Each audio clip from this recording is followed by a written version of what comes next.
That's what Crow was just saying. All right, looks like we're ready to go. You all ready? No bathroom breaks needed or anything like that? All right. Subcommittee on Oversight and Accountability will come to order. The purpose of this hearing is to examine the effectiveness of the U.S. export control policy and implementation. As competition with China and American technology exports become increasingly important to our national security, the Bureau of Industry and Security's role is more important than ever. I now recognize myself for an opening statement. There are members on both sides of this committee, and some that will show up as we move on, that have served in uniform in the U.S. military. And I think we can all attest to the fact that there are differences between actions taken by soldiers on the battlefield and decisions made by politicians on Pennsylvania Avenue. You all are the soldiers, and there are politicians on Pennsylvania Avenue above both of you. I look at the Bureau of Industry and Security in a similar way that I look at the battlefield. The Bureau of Industry and Security is tasked with keeping American technology out of the hands of our adversaries via export controls, and any failure to do so, in my estimation and in what I've looked at, is largely the fault of the Office of the President and their failure to use this tool and actually counter China with every mechanism that we have available to do so.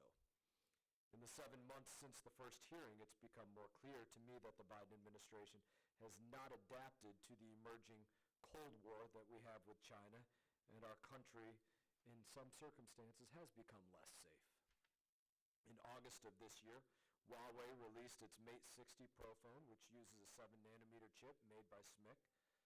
This is a highly advanced chip, making it incredibly likely that it was developed with American technology. And if true, SMIC acquired that technology because of President Biden's refusal to fully utilize the Bureau of Industry and Security and all of their capabilities to stop it. Unfortunately, that is not a surprise, given some of the things that we've seen under the Biden administration. The Bureau of Industry and Security has had a lax of approvals of licenses for American technology to both SMIC and Huawei. In one 3-month period, the Bureau of Industry and Security denied less than 10% of entity-listed People's Republic of China company license applications, and we consider that problematic. And we now know that these companies are intertwined with the Chinese Communist parties, and that means that the CCP has our technology and can use it to oppress its own citizens or to harm our citizens if they wish. In another example, in November of this year, BIS removed the Institute of Forensic Science, IFS, from its entity list. We will probably speak about this as this hearing goes on. Potentially ending all export controls and opening the door for American tech to flow through the Institute for Forensic Science for the first time in 3 years. That could be problematic. For those who may not be familiar, the State Department found that the Institute of Forensic Science was implicated in human rights violations and abuses against Uyghurs. If true, it's another example of the Biden administration's willingness to appease the enemy, even if it means giving away our strategic advantage, one of our strategic advantages. Pushing for appeasement is one of the Chinese Communist Party's greatest tactics in stealing American technology, among the others that they use. As this committee's recent report detailed, the evidence has continued to mount. The Bureau of Industry and Security has a duty to set and enforce rules that protect American national security under the Export Control Reform Act of 2018. But under the Biden administration's leadership, there have been places that they have not executed this. Imagine if, at the height of the Cold War, news broke that the Soviet Union had developed and launched Sputnik, thanks to stolen American technology. We would all consider that incredibly worrisome.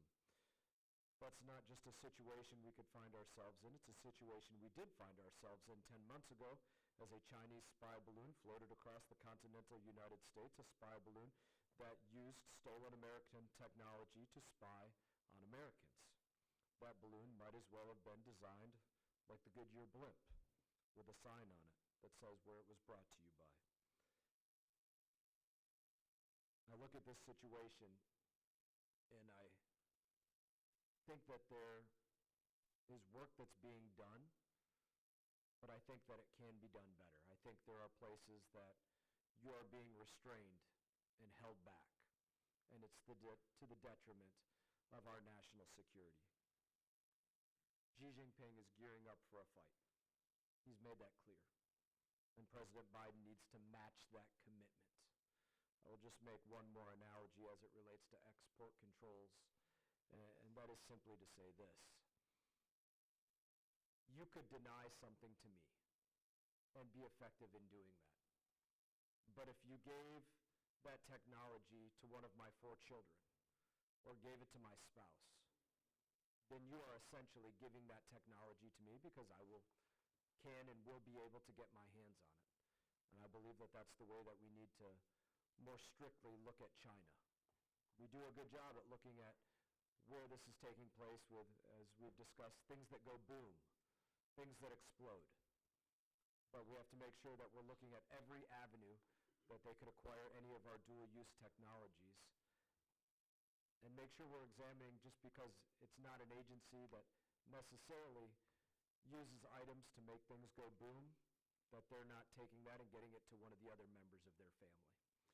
In that, I will conclude my remarks, and I will yield to Ranking Member Crow for any remarks that he may have. Mr. Crow, you're now recognized. Thank you, Chairman Mast. Today we examine the U.S. export controls policy and significance for our national security and foreign policy. I welcome our witnesses as the 2 U.S. government officials most directly responsible for imposing and enforcing export controls, and I look forward to having a substantive discussion with both of you. We met in this subcommittee to discuss the Department of Commerce Bureau of Industry and Security several months ago, and a few themes emerged that these witnesses are particularly well suited to address. The first is that export controls are a powerful tool that can be used to cut off access to valuable American products and technologies that the PRC, Russia, Iran, and others would use to undermine U.S. security and commit human rights violations. The second is that the Biden administration and many in Congress support a more robust use of export controls. And the third is one of resourcing. BIS ensures that U.S. products and technologies are not used against us or our allies while safeguarding our economic strength and the private sector. Despite licensing requests doubling since 2010, BIS's budget for core export control activities has essentially been flat over the same time. Congress has not resourced BIS adequately. The Biden administration's use of export controls has been broad and historic in countering Russia and China, and more aggressive than any prior administration. A staggering 41% of the total number of entities listed on the entities list were added under this administration. And we have exercised global leadership as we counter these actors. In response to Russia's invasion of Ukraine, the administration built a coalition with 38 other countries imposing stringent export controls on Russia and Belarus, the largest and most coordinated effort of its kind outside of a multilateral regime and a model for future policymaking.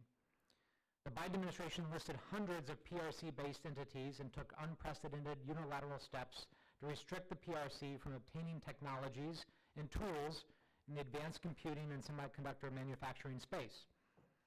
After implementing historic controls in October 2022, the administration persuaded critical allies like Japan and the Netherlands to impose their own controls, a development that helps multilateralize our policies on China. Congress's oversight of export control policy must assess balance. We cannot export sensitive and advanced critical technology to China that undermines our national security. At the same time, our controls must be targeted so they do not harm the U.S. economy and impede U.S. companies from becoming global leaders in these technologies. It's a delicate balancing act, but to win the strategic competition, it's critical that we do both. I look forward to the witnesses speaking to how the administration has advanced export control policy with this balance in mind. In closing, I want to acknowledge the majority's recently released report on BIS. This report makes a number of claims, some of which I believe are misleading, about BIS in the administration's export control record that are worth debating. Chief among these is an assertion that BIS's primary objective is to protect U.S. national security. The first statement of policy in the Export Control Reform Act of 2018 is, quote, to use export controls only after full consideration of the impact on the economy of the United States, end quote. Congress recognized that economic security requires safeguarding both our national security and our ability to be global leaders in innovation and technology. So with that in mind, I hope we can spend some time today on oversight discussions, including areas where BIS can improve, ways to advance long-term U.S. economic and technological superiority, strengthening coordination with partners and allies, and giving BIS the tools and resources it needs to enforce our policies effectively. With that, I yield the balance of my time. Thank you, Ranking Member Crowe. Other members of the committee are reminded that opening statements may be submitted for the record. We're pleased to have two distinguished panel of witnesses before us today for this important topic. First, the Honorable Ms. Thea Kendler is the Assistant Secretary for Export Administration at the U.S. Department of Commerce. She joined BIS as an experienced export controls, sanctions, and national security attorney coming directly from the Department of Justice's National Security Division. Prior to this, she worked in the BIS's counsel office for 10 years. Next, we have the Honorable Matthew Axelrod. He's the Assistant Secretary for Export Enforcement at the U.S. Department of Commerce. Before his time at BIS, he spent over 13 years at the U.S. Department of Justice in numerous high-level roles and served as special counsel in the Office of the White House Counsel. We thank you both for being here today. Your full statements will be made a part of the record, and I'll ask that each of you keep your spoken remarks to 5 minutes in order to allow time for members to ask their questions. I now recognize you, Assistant Secretary Kendler, for your opening statement.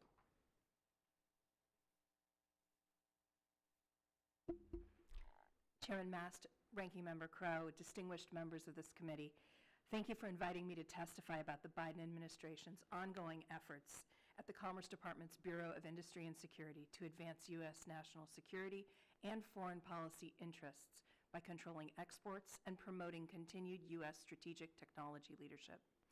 I appreciate the opportunity to work with you and your staff on these critical issues to ensure that we're effectively countering China's military modernization and human rights abuses, degrading Russia's ability to wage war on Ukraine, identifying and controlling technologies critical to protecting our national security, and collaborating with international allies and partners as we pursue these priorities.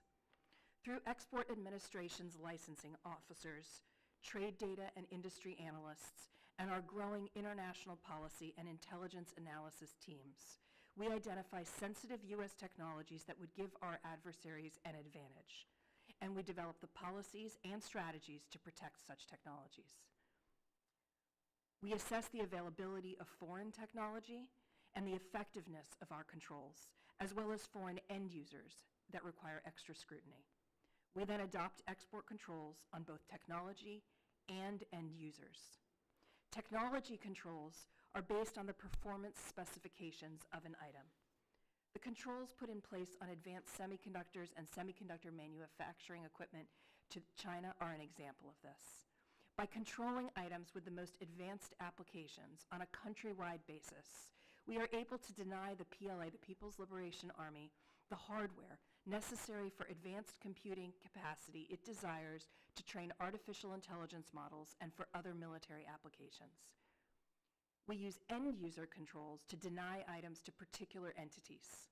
These controls are imposed when there are specific and articulable facts that an entity is engaged in activities contrary to U.S. national security or in foreign policy interests. Of the 787 PRC-based entities on the entity list, 303, or more than a third, have been added in the Biden administration. Together with our interagency partners in the Departments of Defense, Energy, and State, we have the serious responsibility of imposing technology and end-user controls, as well as reviewing license applications submitted by exporters to determine whether specific transactions are consistent with U.S. national security and foreign policy interests. Each of these agencies brings its unique expertise and understanding to the analysis, complemented by input from our intelligence community and law enforcement partners. All licensing decisions are made by the interagency in collaboration with each other. Export controls are not static. We must continually assess and refine our approach and our controls to maximize their impact. As noted in the Export Control Reform Act of 2018, our controls are more durable and more effective when opposed alongside international allies and partners.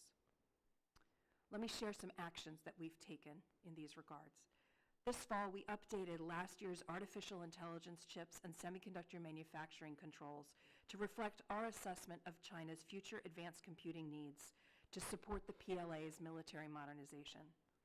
We're working with stakeholders now and welcome the continued engagement of this committee on a new approach to cloud computing controls as well. At the same time, we're carefully reviewing Russia's technology needs as it wages war on the innocent people of Ukraine. We have imposed sweeping export controls on Russia and Belarus and added to our comprehensive controls on Iran to choke off exports of technologies that support Russia's defense industrial base.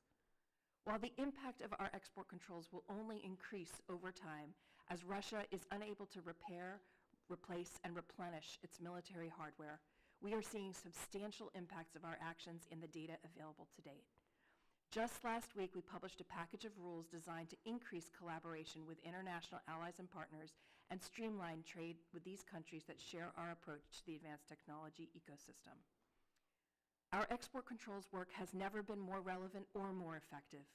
We are aggressively and appropriately contending with the strategic technology threats facing our nation and will continue to use all the tools at our disposal to counter efforts to outpace the United States and our allies. Thank you, and I welcome your questions. Thank you, Ms. Kendler. I now recognize Assistant Secretary Axelrod for your opening statement. Thank you.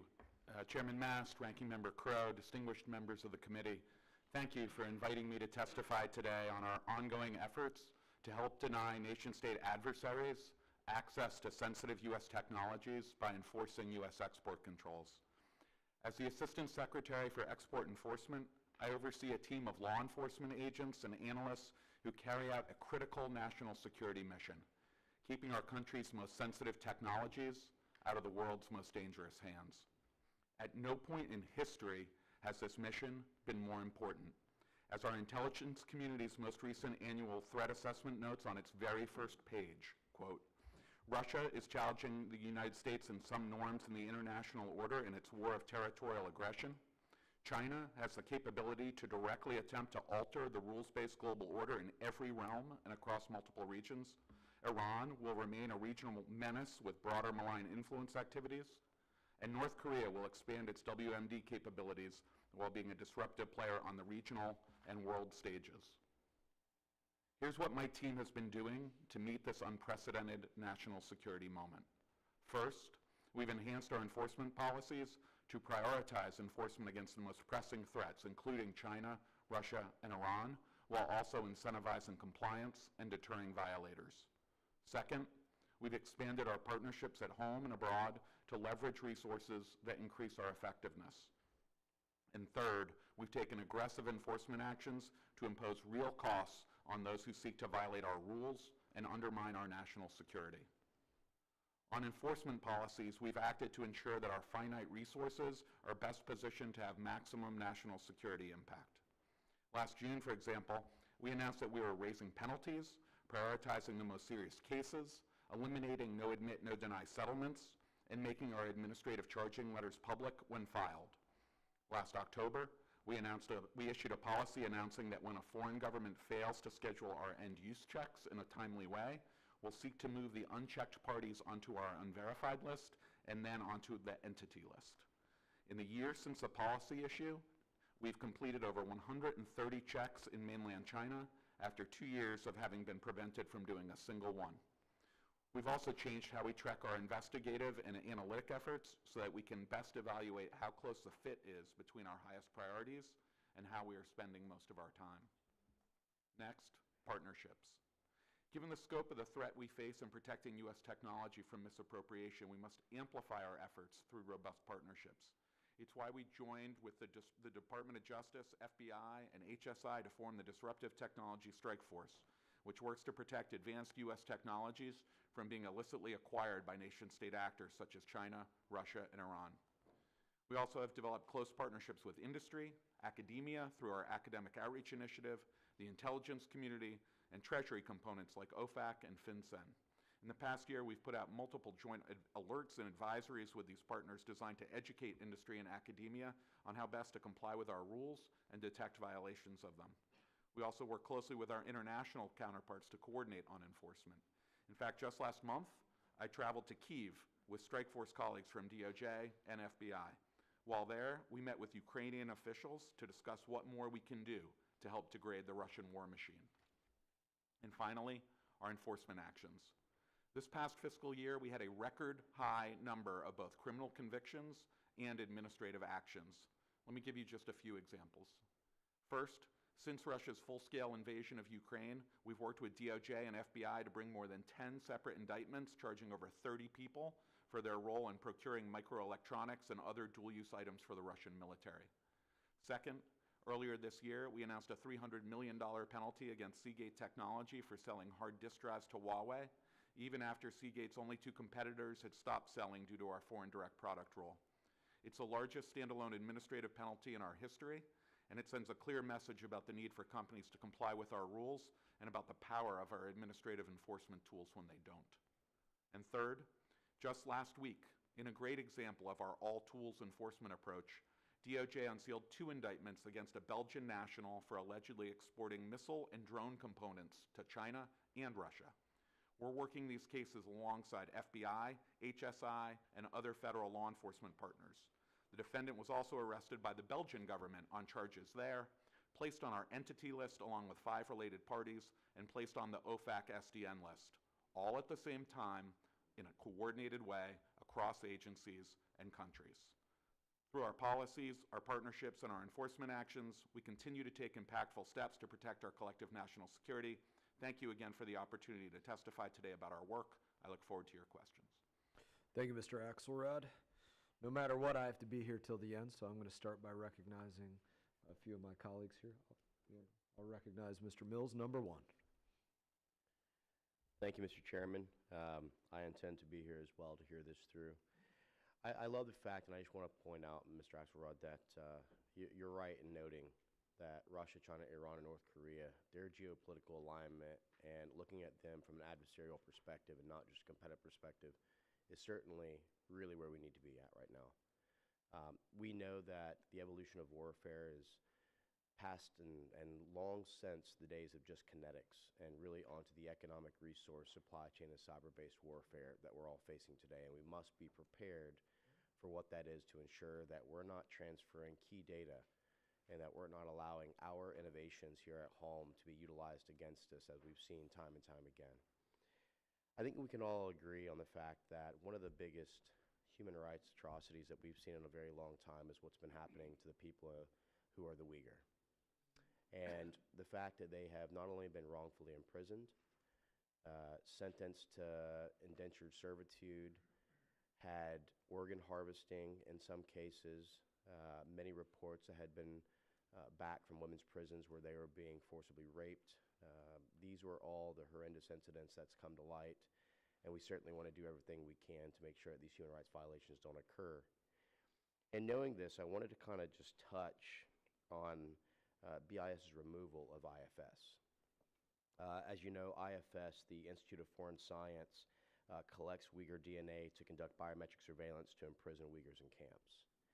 And so my question, I'll start with you, Ms. Kendler. Can you tell me why BIS removed IFS from the entity list on November 17th, 2023?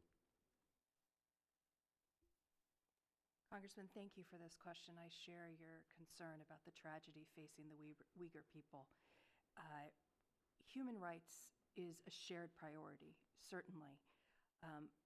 I would add that the crisis facing our country from fentanyl is also a shared priority. Mm-hmm. The work that we have done to address fentanyl precursors with China will save lives. And it is because of that work, due to our, it became clear to us that including IFS on the Commerce Department's entity list was inhibiting the counter-narcotics action that was necessary. And sorry to interrupt, but is this the Chinese argument where the Chinese have aggressively tried to state that since the National Laboratory for Narcotics is somewhat co-located, that we're going to acquiesce to China and go ahead and say that IFS therefore is somehow different? Is that the argument we're about to make here? We've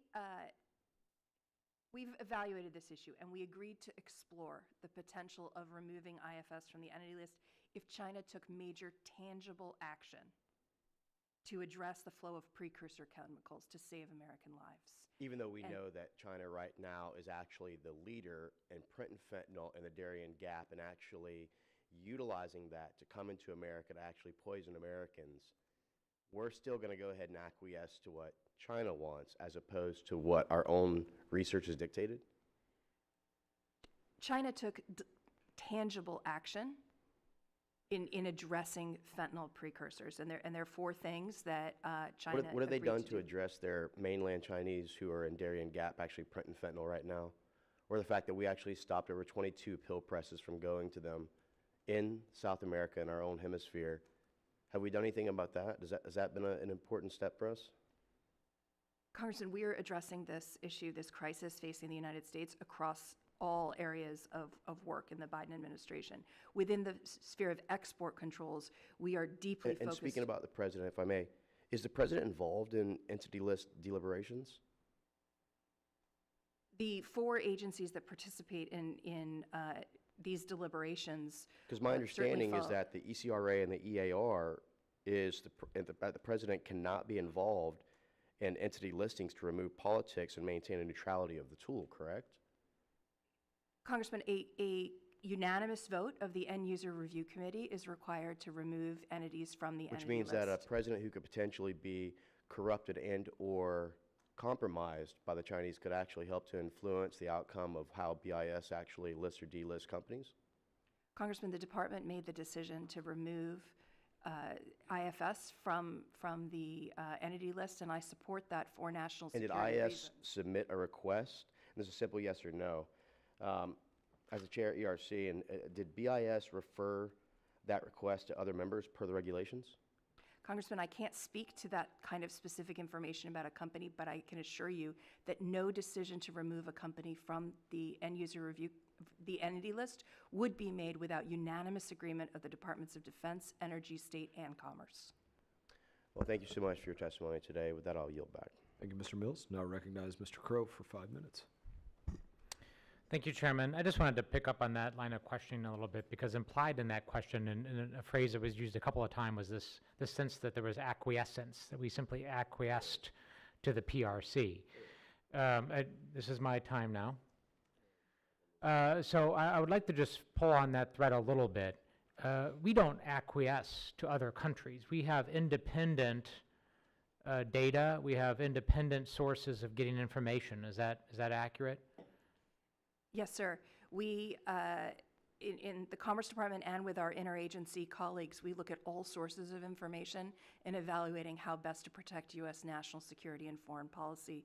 That's certainly open source and public information, but we rely very heavily on intelligence as well in our decision-making. Well, with what we can do in this room, because this is an open hearing, this is not a classified hearing, and we could obviously go much more into that in a classified setting. But in a non-classified setting, can you just provide more detail specifically as to, in an instance like this, what type of data and information would we independently rely on, not taking anyone's word for it, but what we rely on and making our assessment that this is in our best interests to protect the American people from the scourge of fentanyl by making this delisting decision that would help us better enforce our laws? Sure. We would look at all sorts of activities associated with the impact of our export controls.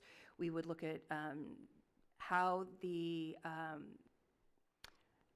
chemicals are moving and chemical fentanyl precursors are moving around the globe. The critical point here is that the United States is facing a national security crisis associated with fentanyl. And we have deep human rights concerns when it comes to China. And we have to address both of those concerns, which are shared priorities with the members of this committee. We have to address all of that at the same time. And sometimes that involves tough decisions. Yeah, I understand. I get that point. I understand that. That's not the question I'm at. Mr. Axelrod, perhaps you could weigh in here as well. What in your understanding, would we rely on when we make these independent decisions, not based on simple statements or certifications by other countries, but what information would we rely on in a delisting decision? Yeah, thank you, Congressman. I think it's fair to say that there are, whenever there's a delisting decision, it's a variety of factors come into play. In some circumstances, it can be more narrowly targeted to the particular entity and whether the particular entity has changed its behavior. In other circumstances, such as this one, the delisting decision can rely less on the specific entity that was delisted and more on other factors that also need to be taken into account. As Assistant Secretary Kendler was taking, 100,000 people are dying a year from fentanyl. I was a drug prosecutor in Miami, and I prosecuted the Cali cartel at its height. The Cali cartel was sending more cocaine into this country than anyone else ever in history, but cocaine wasn't killing people the way fentanyl is. We have to do everything in our power, use all our tools to help save American lives. This was a decision that we believe will help do that, and that's why it was done. Okay. For either of you, how specifically, with detail, how specifically does the IFS's ability to help the PRC to track down the precursor chemicals that are coming into the United States or into Central and South America, then being produced into fentanyl, how does that delisting help track down those precursors?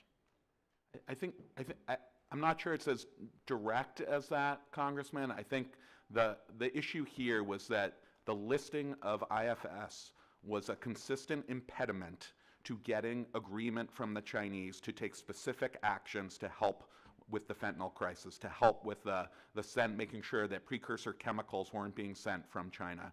Here, the Chinese government agreed to take concrete action as part of this. We'll see what happens. They've already taken some. We'll continue to watch. But because the lab being co-located, can you tell me what concrete actions? Sure. Concretely, the PRC has taken law enforcement action against certain Chinese synthetic drug and chemical precursor suppliers, which has resulted in some of them stopping operations. In the first time in nearly 3 years, they've restarted submitting incidents to the International Ionics database, which allows international law enforcement to track shipments and intercept in real time. I believe they've also committed to providing a notice to their domestic industry, advising on the enforcement of laws and regulations related to fentanyl, which the last time they did that in 2019 led to a drastic reduction in seizures of fentanyl shipments from the U.S. And we're going to monitor those things, right? And if they fail to follow through and comply with that, we can always add IFS back to the list. Is that right? That's correct. Removal from the entity list is not a lifetime pass. Okay, thank you. Go back. Thank you, Mr. Crow. Now I recognize my friend, Mr. Burchett, for 5 minutes. Thank you, Mr. Chairman. Real quickly, Mr. Axelrod, what data exists that the IFS has stopped its behavior? I don't believe there is such data, Congressman. Okay. I believe what I testified was that this was a different type of calculus. It wasn't that the activity had changed. It was that there was enough on the other side of the balance involving helping to save American lives from fentanyl. Okay. Let me switch gears here a little bit. The Bureau of Industry and Security recently announced a 90-day pause on firearms exports. Congressional staff was only given 1 hour notice. Why was not more time given to alert Congress? Congressman, our pause on firearms licensing applies only to commercial entities outside of our close partner countries, including Israel and Ukraine. That temporary pause, which we're halfway through at this point, is based on national security and foreign policy considerations. And during this pause, we are using the time to figure out how best we can align our policy with our national security priorities. I appreciate that, ma'am, but that wasn't my question. Why was not more time given to alert Congress about this? I think staff was given about 1 hour before the policy went into place. Congressman, this is, if I may, this is not a policy. This is a temporary pause to reflect on our policy, to make sure that we have it right. Given, sometimes our tech controls mean keeping advanced technologies away from China. And why- Sometimes they mean human rights concerns. Okay, well, why, you said you excluded Israel and Ukraine. Why was that? We excluded our very close allies and partner countries, including Israel and Ukraine. And why was that? For the most part, it's because they have similar requirements in place for export controls on firearms and ammunition, similar to the United States, through the Wassenaar Arrangement, which is a multilateral regime that establishes the technical parameters for firearms controls. Okay. It just seems to me you're kind of closing the barn door if they get attacked, and then we allow them, and then the others, if they get attacked, are they going to be allowed to, we're going to be able to, any other countries get attacked, are they going to be allowed to do this as well, or are we going to wait? I mean, it just seems to me that after they've already attacked, it's a little late to do this, is my point. You've excluded everybody but Israel and Ukraine. We are continuing to license all applications. We're continuing to handle license applications that involve governments around the world. Yes, ma'am, I appreciate that. But also, it appears y'all didn't have any conversations with stakeholders. You know, this isn't a Second Amendment issue, ma'am. This is a commerce issue. Firearms manufacturers have told me they were given no warning. And why were just the firearms industry, why were they singled out in this decision? We're looking at this from national security and foreign policy angle. I would particularly point to our authorizing statute, ECRA, which calls that we look at regional stability issues. And particularly in the Western Hemisphere, we have gun violence issues that lead to regional instability. During the pause, we are very much consulting with stakeholders. We are holding meetings with but industry. these people are in business, ma'am, and if you cut them off, government can just print more money, but these folks can't. Well, NATO license applications are still being processed. Frankly, that's about 75% by value of our license applications that we are continuing to process. Okay. Did anyone at the Department of Commerce have conversations with the White House Office of Gun Violence Prevention prior to this decision? We speak with the interagency about all licensing issues. As I noted, there are 4 agencies that work together by law intimately on export controls. Thank you. Thank you, Mr. Burchett. Now I yield to Mr. Kim for 5 minutes. Thank you, Mr. Chair. Thank you to the two of you for coming before us. Assistant Secretary Axelrod, I wanted to start with you.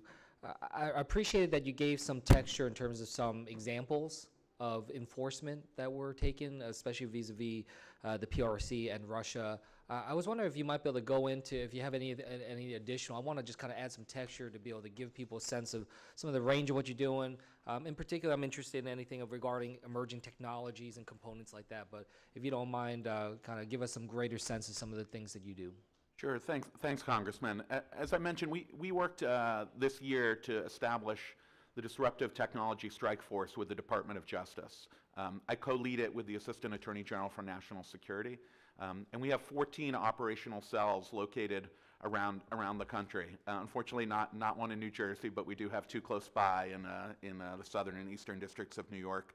And the idea there is to work with FBI and HSI and federal prosecutors to bring cases focused on these disruptive or emerging technologies. So let me give you one example. We announced the first wave of strike force cases back in May. In 2 of those cases, software engineers at American companies allegedly stole sensitive source code from their employers to send to China. In one case, the source code was for autonomous vehicle technology, and for the other, it was for metrology software, which is used in smart automotive manufacturing. So those are 2 examples. Those cases are pending, but I think through our strike force efforts, you're going to see more cases in the future involving emerging technologies. Yeah, thank you. I appreciate that. One thing that you mentioned that I'd like to get Assistant Secretary Kendler's thoughts on. You talked about the importance of partnerships across government, with industries, but you also made reference about partnerships internationally. And Assistant Secretary Kendler, I kind of wanted to get your thoughts on this front.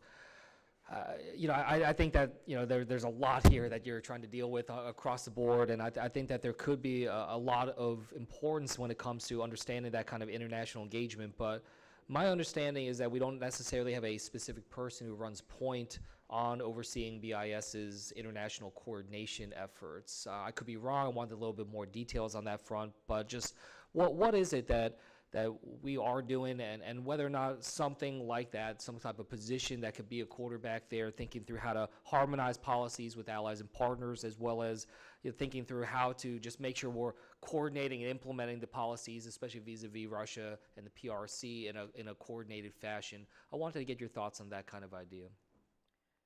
Thank you for the question, Congressman. Whether we're aligning our controls through international export control coalitions or through sort of more informal plurilateral controls, we know that our controls are more effective when we work with allies and partners, when we evenly affect all relevant industry across the world. And so we have taken on new approaches to international partnerships. Starting with Russia, we've built the Global Export Control Coalition out of BIS, which is 38 major global economies coming together to deny Russia the same technologies, and building on that agile approach, that more nimble approach. We are now focused on more collaboration that's specific to the 21st century technology landscape. So I think we have an opportunity to build on that coalition. We have formal bilaterals with Europe through the TTC, Japan, Korea, and India. We have many more informal bilateral engagements. I appreciate and that. So we've started an office. We've started an Office of International Policy using our Ukraine funding, our supplemental funding, and we are building that into the team that you describe. Appreciate that, and kind of thinking through that in terms of how we're resourcing, how we're funding this. Assistant Secretary Axelrod, everybody here is asking you all to do more because it's so important. And I know the Biden administration has put forward $222 million request in order to fund. We're having a lot of debates here about what that funding should look like, and right now the House Republican majority's put forward 14% cuts to the Department of Commerce. I just wanted to get a sense of what kind of impact that would have on BIS's work and what we would expect if those cuts went into effect. Thank you, Congressman. Look, a cut to our budget would directly impact our national security work. It'll affect our ability to aggressively enforce the expanding controls that have been put in place on Russia and China. The Ukraine supplemental that you all were kind enough to pass gave us new resources that were added to our base in fiscal year 23, including 14 new special agents and 10 new intelligence analysts and support personnel. If we were to go back to our fiscal year 22 levels, it would cut 10% of our agents at a time when the need for more agents has never been higher. So I would urge the committee not to cut us. If anything, we can always do more with more. Thank you. I yield back. Thank you, Mr. Kim. Now going to yield to Mr. Moran for 5 minutes. Thank you, Mr. Chairman. Secretary Axelrod, I want to start with you, and then I'll come back in just a second to Ms. Kendler. The U.S. is the global leader in semiconductor equipment manufacturing, but other countries, including the Netherlands, Japan, South Korea, and Germany, are also critical providers of equipment and equipment components. Recently, reports have emerged that South Korean companies are providing spare parts to American equipment that's physically located in Chinese plants, which would, of course, be a violation of both U.S. intellectual property laws and U.S. export control regulations. What is BIS's plan for making existing U.S. export controls on semiconductor manufacturing equipment more multilateral? And specifically, how do you intend to address the problem of South Korean firms supplying China with alternatives to U.S. semiconductor equipment, technology, and supply chains? Thank you, Congressman. If I may, maybe I'll take the second part of the question, because I think that one's in my lane, and maybe my colleague can take the first part of your question, if that's all right. We are always on the lookout for violations of our rules, and we aggressively investigate. I have agents across the country in 30 different locations. We we always want to make sure that we are enforcing our laws so that we are not putting American companies at a disadvantage and that we're maintaining an even playing field. I can't speak specifically to any particular law enforcement investigation, but what I can tell you, that wouldn't be proper under our longstanding principles, but what I can tell you is it's something that we take seriously and It's generally recognized, and you understand it's happening, correct? You would agree with that it's happening? Again, I'm at a little bit of a loss of what I can say since I run the law enforcement function, but what I can tell you is when there are reports of violations, we take them seriously and investigate. Then let's go over to Ms. Kendler, who's on the administrative side. Do you agree that that's happening, what I described for you? Congressman, effective export controls absolutely require international collaboration, especially in an area like semiconductors where there is technology. What are you doing to stop these other countries from sending component parts to South Korea that are then getting used in American equipment existing in China? It is exactly that international collaboration, speaking with other governments, sharing our risk assessments, helping them understand how technology is misused and maybe used against our own interests, our own national Is anything security. actually being done to stop it besides just providing information that's going on? Are you guys working to stop it?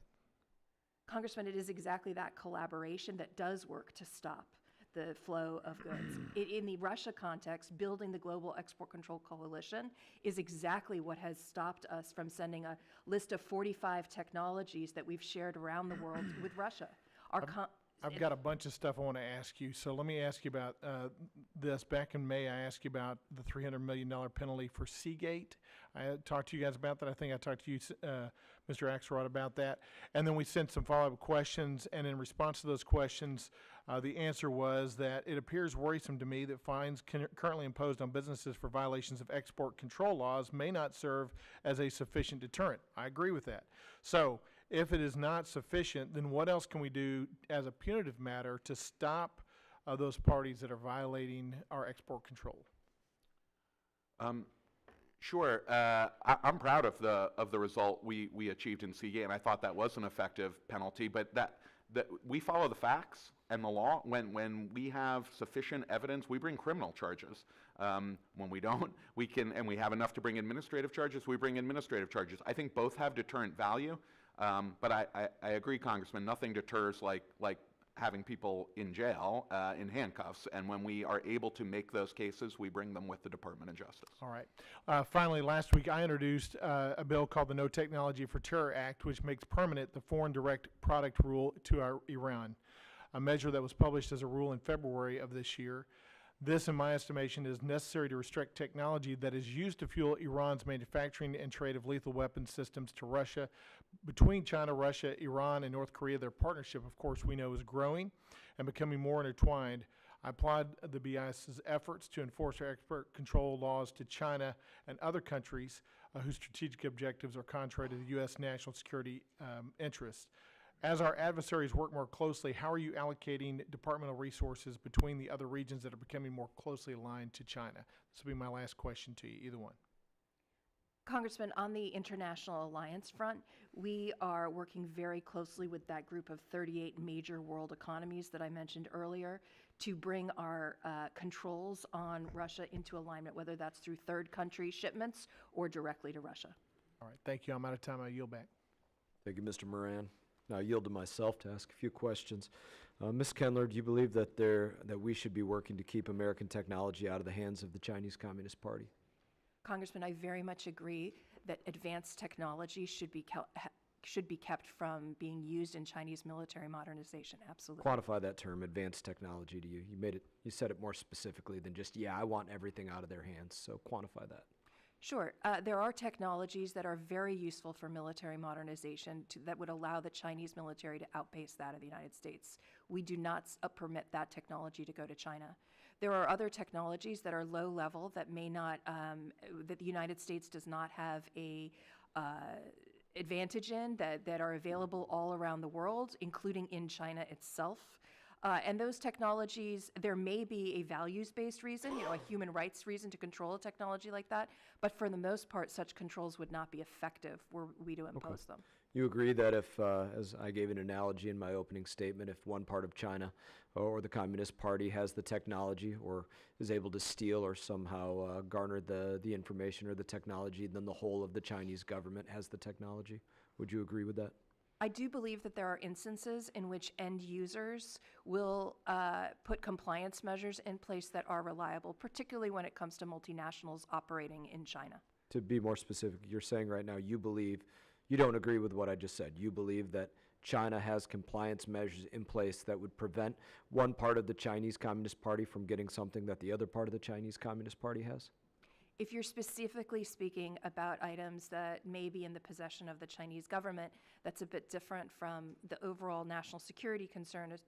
The national security concern is different. I think if it's part of the Chinese Communist Party, the government, a military entity, a private business that's supported by the Chinese Communist Party, whether in the Chinese home or abroad, I would say that the facts support that if one entity at all has a piece of that information, then the whole does as well.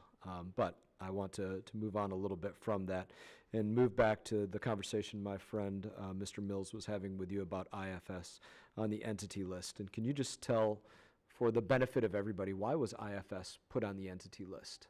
To restrict them from getting anything? Congressman, this is... Explicitly, clearly, why were they put on that list? Congressman, we identified human rights concerns associated with IFS, and that led to their designation on the entity list. This is before my time, but that is my understanding based on the public record. Could either of you give me something more specific? May we get back to you with further information on that? You may. I see some folks behind you raising their hand. I would actually give them about 20 seconds to say something if they want.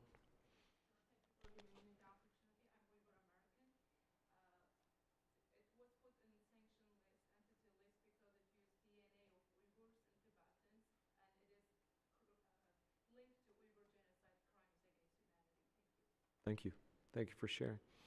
As we look at that and those accusations, what can you tell us you were concerned about reaching the IFS? What technology did you not want to make it to the IFS? Congressman, we are concerned about human rights, and we are concerned about the fentanyl crisis.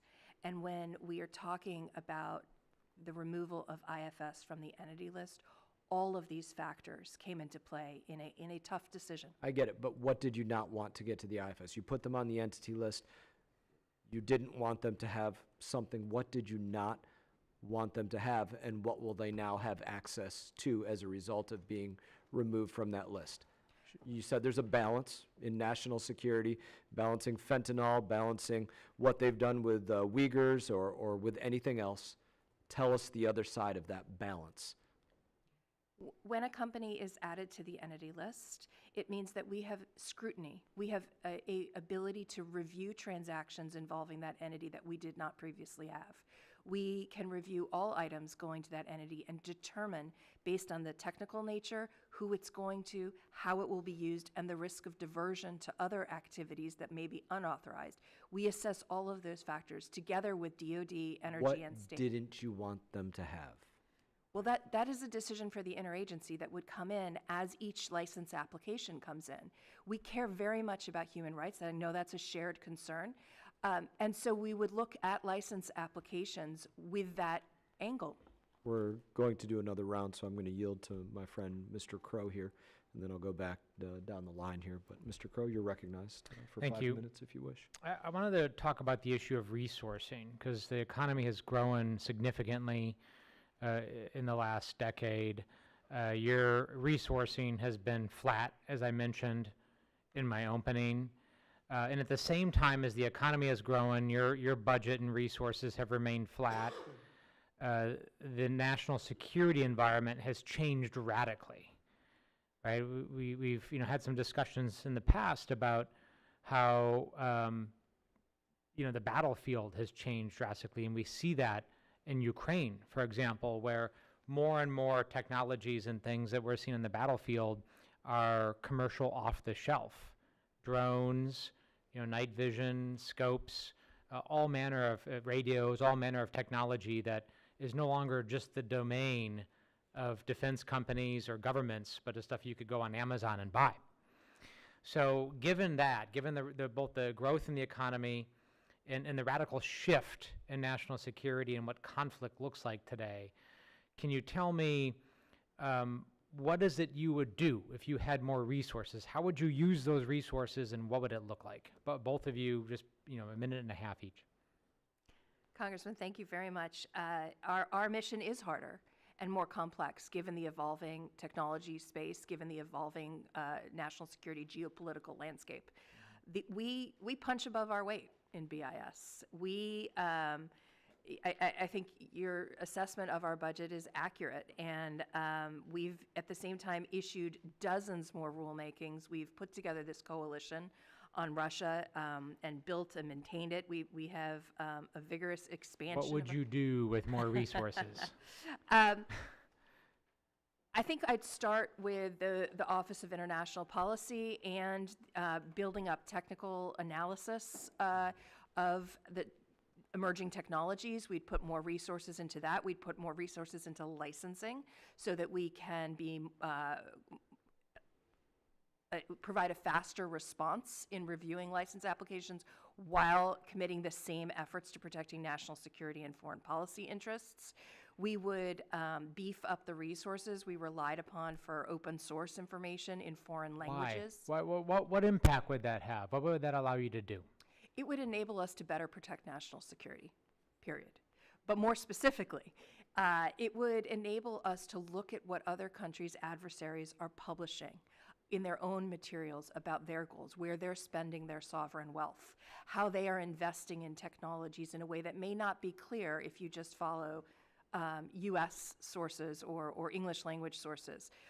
It would also enable us to develop controls more carefully in collaboration with international partners and allies to spend the resources in foreign capitals, bringing those Representative Moran alluded to Korea earlier, bringing other countries on board with our controls so that we truly have effective controls where there is foreign availability of technology that we're concerned about. Thank you, Mr. Axelrod. For us, three things. More agents. I mentioned the Disruptive Technology Strike Force. We'd be able to put more agents against doing investigations, particularly involving China and Russia. Second, more analysts. We don't currently have enough analysts to have them embedded in our field offices around the country. If we had more resources, we would make sure that each of our field offices had an analyst working there alongside the agents. And third, we'd invest in technology tools.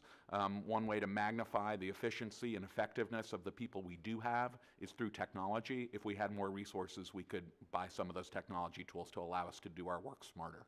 I appreciate that. If you had those if you did those three things, what would be the real life impact?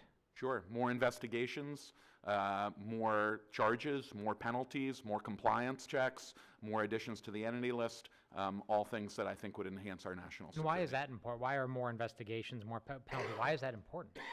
So two reasons. One, it holds people accountable who've broken our laws and who've hurt our national security, but I think even or more importantly, it has a huge ripple effect and it has a huge deterrence effect. To encourage companies to invest in compliance, you have to also every once in a while hold companies accountable when they violate the law. That's what encourages them to spend the money up front. And we would much rather have companies comply on the front end than enforce on the back end, because when we're enforcing on the back end, it means the national security harm has already happened. Well, certainly we've seen in the instance of Russia that, it's one thing to impose the sanctions, but sanctions are, living beings almost. You always have to be monitoring, looking at what loopholes are being exploited. Our adversaries are constantly evolving, and to your point, we have to constantly be evolving and enforcing and having eyes on that as well. Is that fair to say? Exactly. Okay. Thank you. I yield back. Thank you, Mr. Crow. I do find the answers interesting of what would be done with more resources to add more investigations and more to the entity list, when we were literally having the conversation about one of the primary focuses of the entity list being taken off the entity list. So it's interesting to juxtapose those two things. Representative Mills. Thank you, Mr. Chairman, and I'd also add that sanctions only work when they're actually properly enforced. And as we can see, this administration has done nothing to continue to enforce the sanction against Iran, which is why they have more petroleum export at this time than they ever had throughout their history, which is actually helping to funnel into the funding of other terrorist organizations such as Hamas, Hezbollah, Kataib Hezbollah, Houthis. So sanctions only work when they're actually being enforced. I want to go back to something that you had stated a few moments ago, Ms. Kendler, and I'm not trying to pick on you on this one, but I'm just curious. You know, you say, and I'm quoting you, we are concerned with human rights and national security, yet the very country who poses the greatest threat to us from a national security perspective, the very country which commits tremendous amounts of human rights, and I would even wager to say genocide, is actually the Chinese government themselves. And yet, we're actually scared under the Biden administration to call them adversaries. We still try and refer to them as competitors because we don't want to upset the great ruler Xi. That's the realities here. You want to talk about genocide and human rights violations? Chinese government. And you try to distinguish between the two from the PRC to the CCP, but the same guy who heads both is the same guy. So I think it's hard to ignore that. Everyone is so nervous about the ideas of decoupling away from them because they realize that America has not done themselves any favors by continuing to ingratiate themselves with adversarial reliance on our supply chain mechanism. And meanwhile, we'll sit here and say, we care about national security, we care about human rights, but then go and spend and build the economy of a dictator and a nation who actually violates both. I'm sorry, I've got a big issue with that. So I want to go back to IFS because, again, I don't feel that we're actually hitting on this right.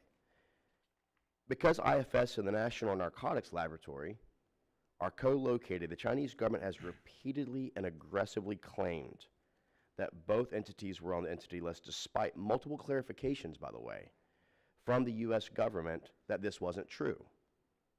To the best of your understanding, did the Chinese government condition their re-engagement with the U.S. on counter-narcotics efforts on IFS being removed from the entity list?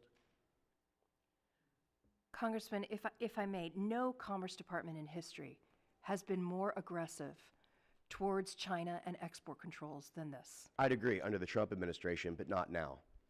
Because I've watched actually the opposite.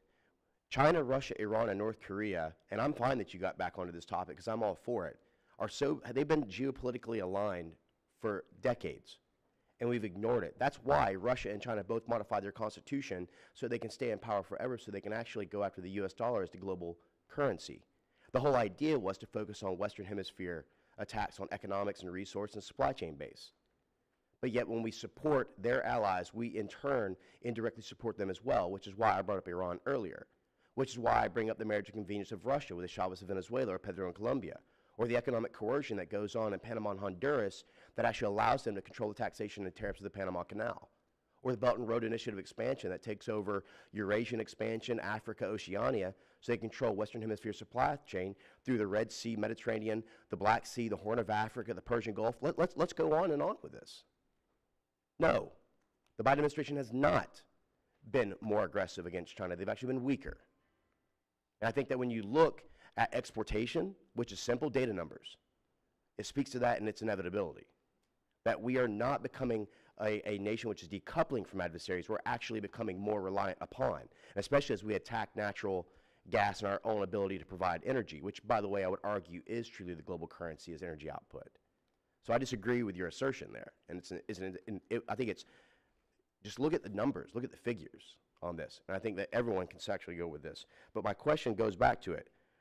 Did the Chinese government condition their re-engagement of U.S. counter-narcotic efforts on IFS being removed from the entity list?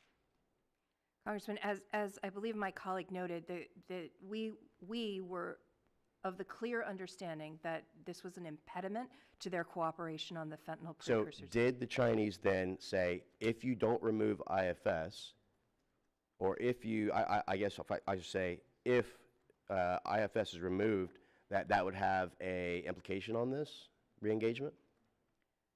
Congressman, all I can tell you is that it was clear to us that removal of this entity from the entity list would lead to cooperation on fentanyl precursors, and that is a national security So we allow priority China to now of the drive United States. what goes on and off our entity list based on what type of engagement they will or will not have with us?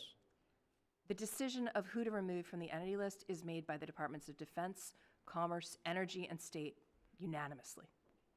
You know, that's funny to me. I mean, this would be the equivalent, and I just saw that. So if for example, China automatically says that we're going to support you in climate change, does that mean that we just drop Huawei as well? I mean, this is the dangerous precedence that we set when we start engaging these ways where foreign entities say, we won't engage with you unless you do X. And we go ahead and acquiesce to these each time.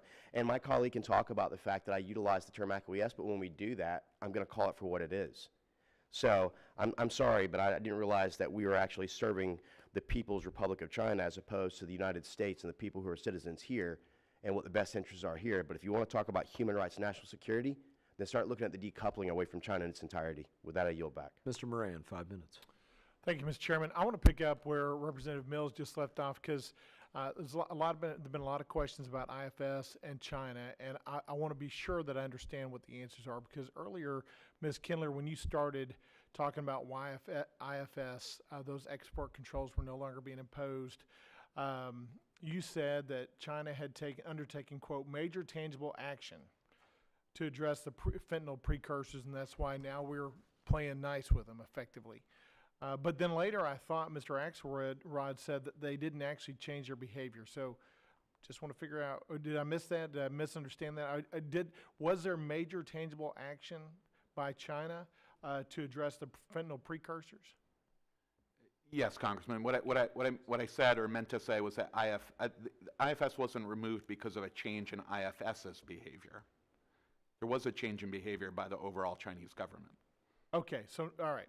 So by the Chinese government, when did this behavior change, and do we have any measurable results from it to see whether or not there's actually been a decrease of the fentanyl precursors flowing through Mexico to the U.S.? Yeah, all of this happened within the past month, Congressman. I think it's too early for those types of details, but that's something we can try to look into as time goes on. And you actually walked right into the point I'm trying to make. You said it was too early basically to see whether or not there's any results from this changed behavior effectively. Well, I think it's too early to see, to track overall sort of fentanyl flows into the United States. That's not my area of expertise, but my understanding is there have been concrete actions taken by the Chinese government so far, and that should lead to a reduction, but in terms of actual concrete numbers, I don't know. But my understanding is that the Chinese government has already taken action that has led to some companies stopping operations. Okay. But we don't have any real data about whether or not what the Chinese have promised to do or not has had any positive effect on the fentanyl trade here in the United States yet. We've removed IFS from the entity list, and is that correct? We're basically taking China's word for it to say they promise they're going to be good stewards and they're going to be good partners with us, and as a result, we're going to go ahead and remove IFS from the entity list. Congressman, I'm not sure. I don't think I'd put it that way. What I would say is there were a series of actions taken at the same time. China did a bunch of things. The United States did a thing. The United States removed IFS from the entity list because, as I've said before, it was an impediment to getting China's cooperation on fentanyl, which is killing over 100,000 Americans every year in all of your districts, right? In across the country. We have to do what we can. That doesn't mean that we're going to trust China's going to do what they say. No, but that's exactly what you did. No. That's exactly what the government did, was they trusted China on their word. Why don't we see the results of that first before we remove IFS from the entity list? I understand that you've got to make a horse trade at some points, and I really understand, being a representative from Texas, the fentanyl trade and how it's affected and impacted communities. We are in a border state, so I see it day in and day out. But I think what I have a big problem with is saying to China, hey, you know what, we're going to go ahead and give you what you want first before we see the results on the back end. I think we ought to ask for results on the front end, and then if we needed to make that trade later, precondition it on the decline of those fentanyl precursors. We haven't seen that yet. Yet we have taken IFS off the list, and ostensibly, I'm willing to bet IFS will not go back on that list, even if the fentanyl precursors do not go down. Well, Congressman, first of all, as I said before, there's no like lifetime pass, depending on circumstances. A removal, generally speaking, a removal from the entity list doesn't guarantee you'll never go back on. But what I would say is China has taken concrete actions. Of course, we'll continue to monitor to see how effective those actions are. But so far, they've done the things they said they would do. And that doesn't mean that that's going to continue forever. But so far, it's not like it was just buying a pig in a poke. This is going to be a point for us to come back to at a later date. Just like I revisited a topic I raised in May, I'm going to revisit this again because time will only tell whether or not those precursors go down. And I think we're going to look like we have egg on our face if we have given China what they wanted and we have not gotten the results that Americans deserve in return. I agree that time will tell, Congressman. What I'm saying is I think we had to try. Given the scope of the fentanyl crisis in America, we had to try to see if this could work. And so far, there have been concrete actions by the Chinese side. Yeah, my colleague, Mr. Mills, has it right. If we'll just close the border, we'll do a lot more for the fentanyl problem than if we make deals with China. With that, I yield back. Thank you. I recognize myself for 5 more minutes. Looking at fentanyl as an issue and as individuals that deal with it peripherally as a part of the subject related to export controls, asking for your own assessments. How much do you assess, having looked at this, that China could have a small effect on the amount of fentanyl coming into America, a fair effect on it, a substantially large effect on the amount of fentanyl coming into America? I mean, Congressman, What's the bang for the buck? Yeah, we're a little bit beyond our subject matter expertise since we're mostly focused on things going out of the country, not things coming into the country. What I can tell you is that, as I said before, the steps that were taken here to remove one party, an important party, because of the human rights abuses involving the Uyghurs, which is something we take very seriously. There are a number of other entities that we've placed on the entity list for that same reason, that remain on the entity list. But the removal of one entity, which has removed this impediment to allow this cooperation on fentanyl precursors to begin, is significant. Now, The whole argument is that, by removing them from the entity list, we can make a substantial dent because China will be willing to stymie the flow of fentanyl into America. And so I'm asking, what's the bang for the buck? Does the Chinese government, in your agency's assessment, have an iron fist in the control? And right now they're like, yeah, send that stuff into America. We don't care. We want to see it happen. Or they're like, man, I really wish we could do something about that, but we just can't figure out a way to do it. Which one are they? Well, Congressman, what I would tell you is that the Chinese government has taken concrete actions so far, but we will continue to monitor to see what the impact is. So they could have done it with or without IFS being removed from the entity list. That's could have or would have are two separate things. No doubt about it. We can cover that too. Well, they certainly were not willing, right? Certainly we're not willing. All right. I think it's just a good point to make about the entity that it is that we're dealing with. I want to go back to something that we were discussing on this front. Ma'am, you couldn't necessarily say what it is that we wanted to prevent them from getting. I didn't get an answer in that. Let me try asking this in a slightly different way. Do you know what it is that they want by being taken off the entity list? That's the other side of that coin. What do you assess that they want? Before I would make any deal, I would want to know what my counterpart wants. Why do they want that? Why do they want to be off that entity list? What are they trying to get their hands on? So what's the other side of that coin? Congressman, we certainly have some understanding of that. I don't know that this is exactly the forum to speak about that in.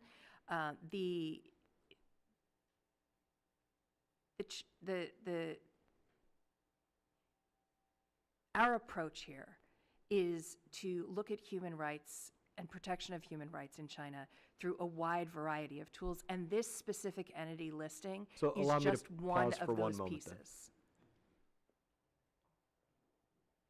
Pause for, can we just turn off the camera and ask everybody to leave so they can answer us?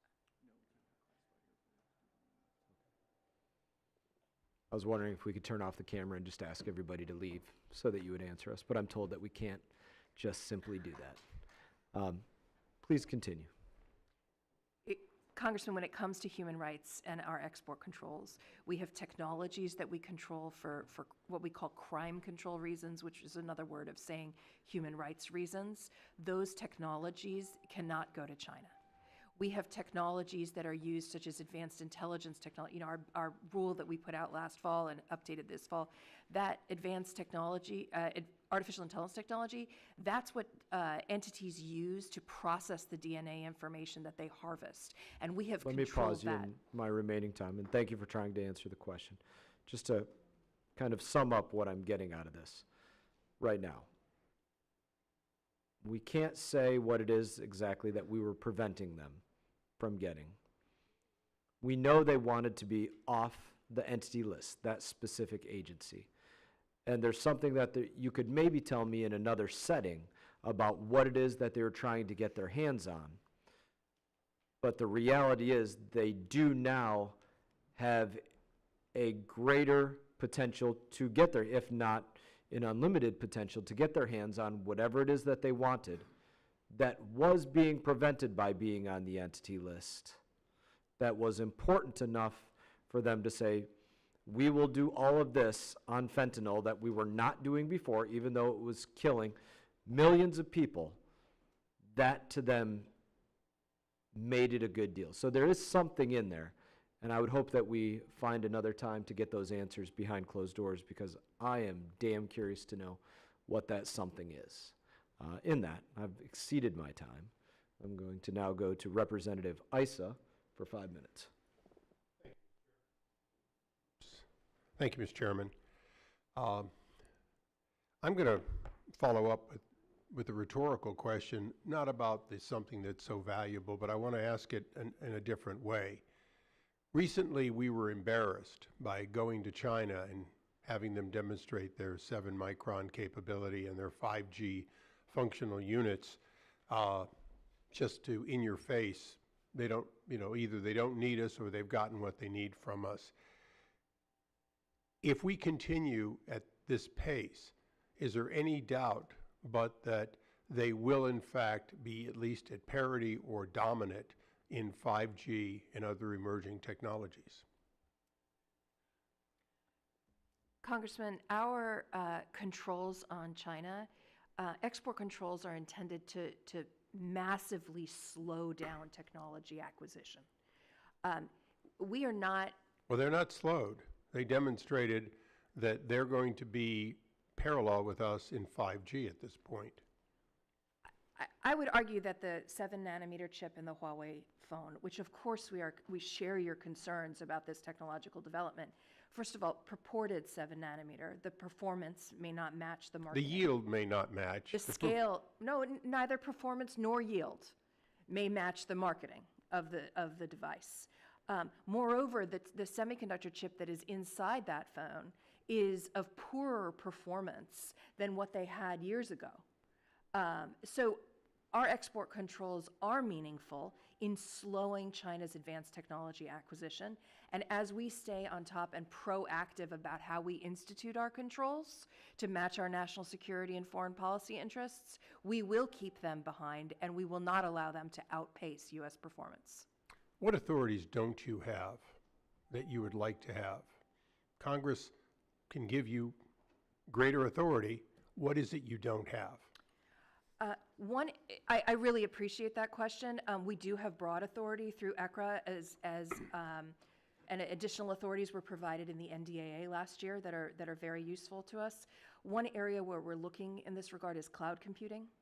And this particularly pertains to access to cloud computing that is no longer indigenously or domestically available in China because of our controls. Why worry about making AI when you can get the fruit of AI for your development online? Precisely, sir. So it is possible that we may need additional authority in that space to protect our national security, and we will absolutely look forward to working with you. So currently, there is no firewall of AI, and they are free to rent time essentially to their benefit? It is a concern. Certainly, companies are looking at it not just from a business perspective, but also from a national security perspective, and we're grateful for that. But it may be a space where we need additional authority. Let me ask you one more question that is not classic BIS, but it does fall under the broader commerce umbrella.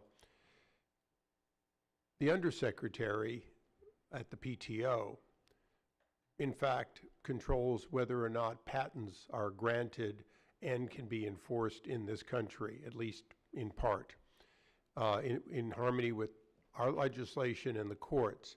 Currently, Chinese companies, if I'm correct, 3 of the top 10 recipients in volume are Chinese companies, including Huawei, who is now in the top 10. So Huawei, who can't sell here, in fact, has more IP protection and thus more licensing of U.S. companies, often reciprocal licensing or often even global worldwide licensing that give them access to technology.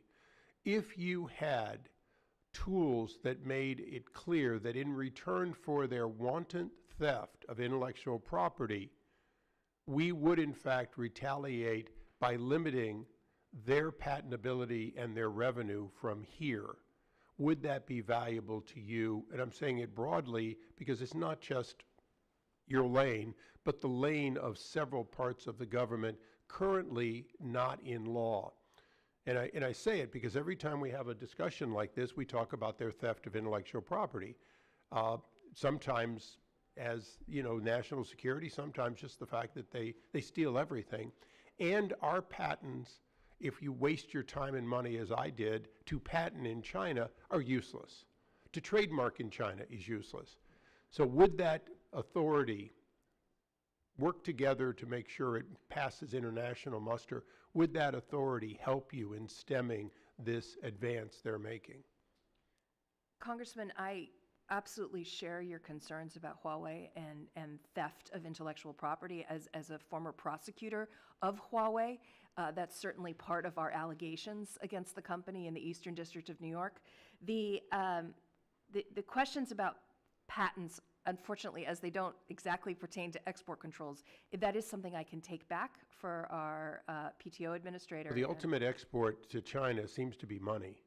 So what we're talking about is the revenue that they receive from licensing here, and even injunctive relief if you don't take a license.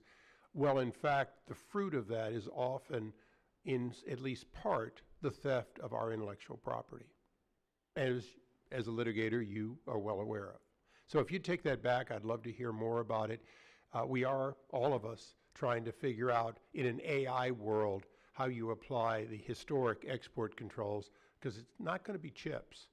It's going to be learning capability in the near future. And as you said, right now you don't have that authority in the four square. Thank you, and thanks for your indulgence. I yield back. Thank you, Mr. Issa. Before I recognize Mr. Crow for a closing statement, I just have one last administrative request. Ms. Kendler, would you commit to providing the licensing data for IFS since being put on the entity list and a briefing about IFS in a classified setting?